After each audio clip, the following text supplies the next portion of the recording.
Ayaan Zainab Adam. Director General of the Société Générale des Travaux du Maroc, Hamza Kabbaj. And our moderator, Managing Editor of Africa of Bloomberg News, Arjit Ghosh.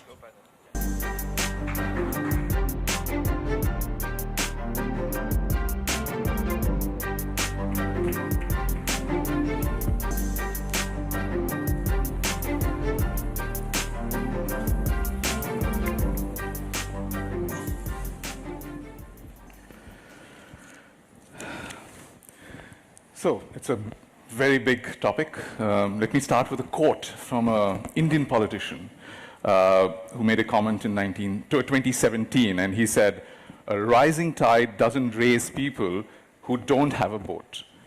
We have to build the boat for them. We have to give them the basic infrastructure to rise with the tide." So I think that kind of sums up why infrastructure is so key to development across the emerging world. But we still don't get enough investments. Why is that? So that's the question for you in the room. You should probably see a QR code. The question for you is,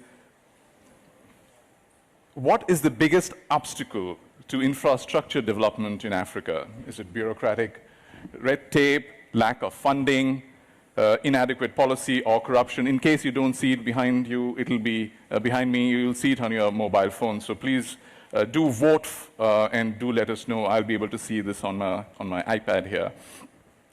And we'll come back to that question soon as you've all voted.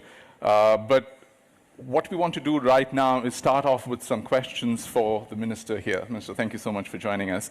The Secretary General of the African Continental Free Trade Area just talked about the need for infrastructure to get the most out of this block, which could be the world's biggest.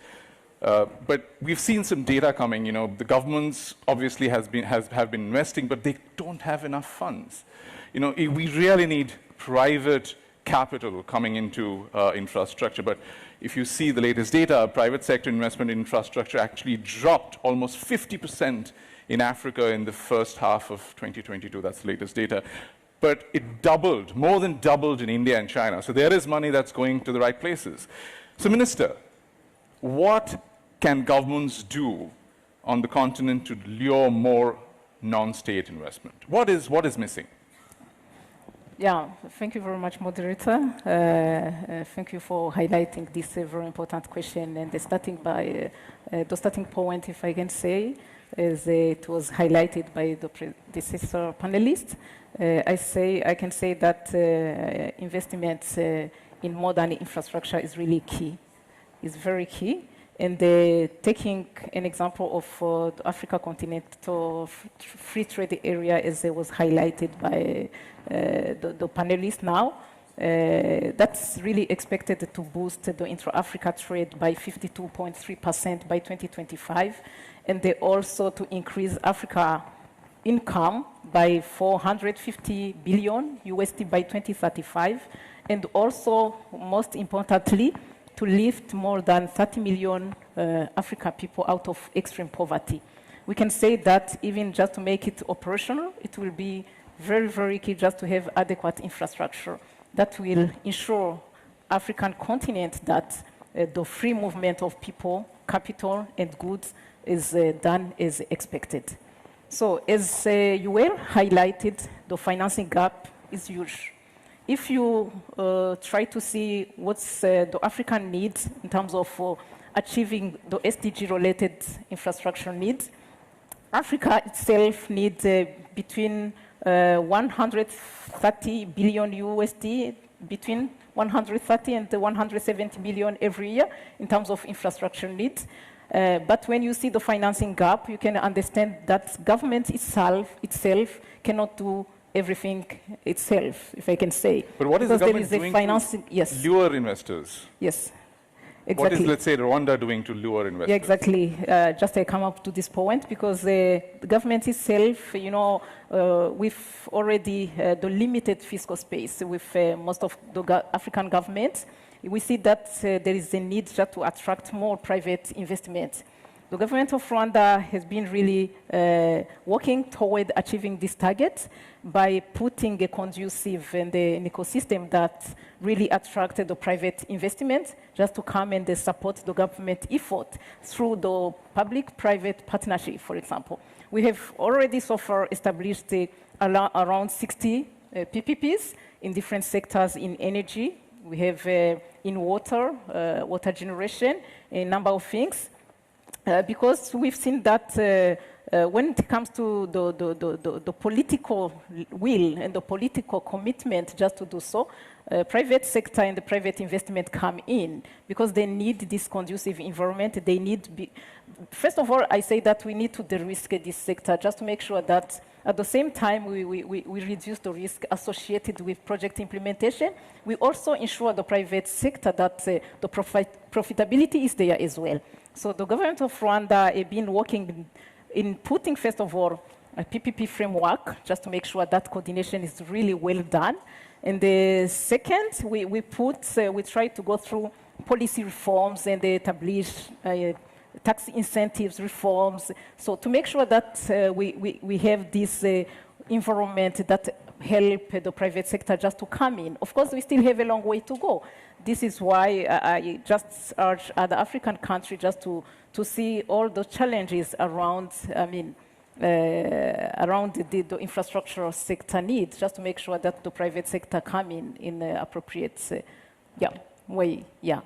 So and again, in the early stage of development of project, this is where maybe part of the lesson learned. We've seen that not only we need to complete the projects just on time, something that most of the time doesn't happen as expected with the delay in the project implementation. So the early stage of development is also one of the key components that African country needs to focus on, because we've seen that when the design is not well done, when you don't have really good pipeline and bankable project with high impact, so you cannot expect the private sector to get interested in. So all those things, it's a complexity of things, but all need to be into a framework. Thank you. So have you seen, do you want to emulate any country that has done well? Do you have any examples in your mind? Or how's your PPP looking in the sense? Is there a perfect model that you have found? So we're trying to mimic other countries that are doing well. So our PPP framework also try to respect some standards to make sure that once we establish a PPP framework, so we follow that trend, especially for those countries that are doing well. Yeah. Thank you so much for your answer. You did mention about failures of projects to actually be completed. Now, according to McKinsey, 90% of projects don't reach financial closure. And that's a question for you, ma'am.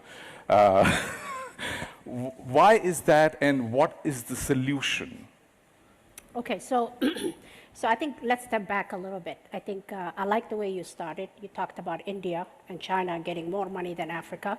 I happen to have with humility, I've lived in India investing 4 years and in Korea.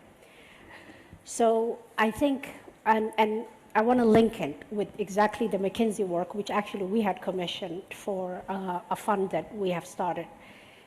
When you look at Asia today, right, government, which has a fiscal, invests in the core infrastructure. And what I mean core infrastructure is they lay out the groundwork, they do the cable.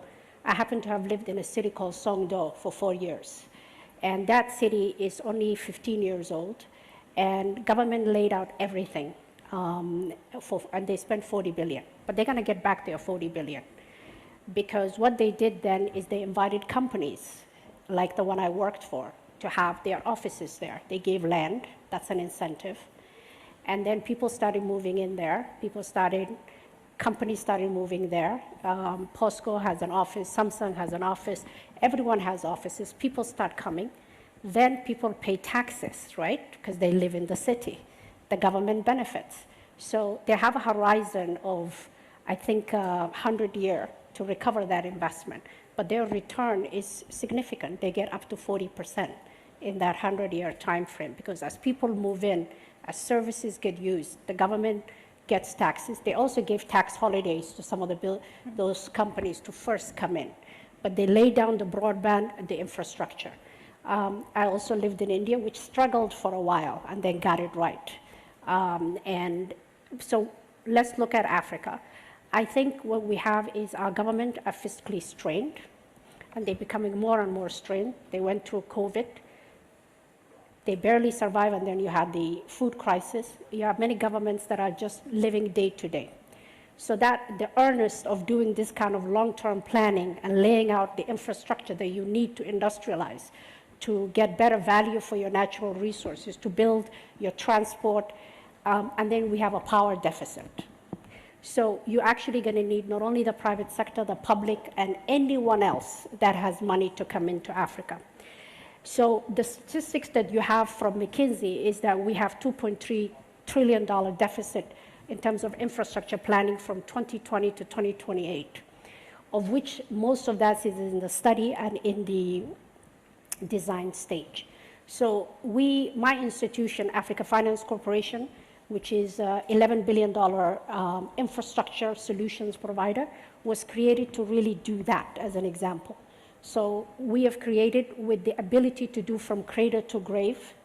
We are a public-private partnership. We're majority owned by private banks, African large banks, as well as some of the African pension funds. And then we have memberships from government, because in infrastructure, you need to de-risk the politics. So the membership of governments enables us to work with government and to de-risk these projects, get the policy framework in place. But the money that we have is mostly managed, mobilized from the African pension industry and African private banks. So how do we de-risk this? So I give you one example. In a country like Gabon, what they needed is that they were fully dependent on fossil fuel in oil, and the country is 80% forest. There was a lot of illegal logging, and there was no other industry of size. So we worked with the government, our partner, the Sovereign Wealth Fund, AFC, and an international player, Olam, and we put together an infrastructure industrial platform, which has diversified that economy from only being oil to supplier of high quality, sustainable, forest certified industrial zone. We've invited all the Chinese companies and others to produce it there. So with our partner Olam, ourselves, and the government, we also built 2 ports, all the roads that connect, and then we put together the Sustainable Industrial Park, which processes some of the natural resources of the country, both the rare metals, as well as the sustainable timber to go abroad. But that required us to really not go to the country and say, this is the checklist that you need to get this going, but is to say, okay, this is what we need